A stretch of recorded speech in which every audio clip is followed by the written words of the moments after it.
Ang Senate Committee on Agriculture ibinahaging maglalabas na umano ng executive order ang Pangulo sa susunod na 2 linggo para sa sektor ng agrikultura.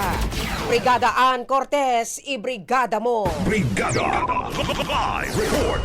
Sinabi ngayong araw ni Senate Committee on Agriculture, Food and Agrarian Reforms Chairperson Senator Kiko Pangilinan sa pagdinig ng kanyang komite na bagamat hindi pa nga naipapasa ang rice tariffication measure, ay nakatakda na raw maglabas ng executive order si Pangulong Ferdinand Marcos Jr. sa susunod na 2 linggo. Ang unang EO ay tumutukoy sa pagtatakda ng minimum floor price sa pagbili ng gobyerno ng palay sa mga local farmer, habang ang pangalawang EO naman ay tungkol sa kabuang pagpapatupad ng Sagip Saka Act para sa lahat ng mga ahensya ng gobyerno na may kinalaman sa food security o di kay pagbili ng mga pagkain o produktong agrikultural. Sa ilalim nito, magiging mandatory ng mga ospital, provincial city jail at maging cafeteria sa mga state universities na direkta makipag-ugnayan sa mga magsasaka at mangingisda sa pagbili ng mga produkto.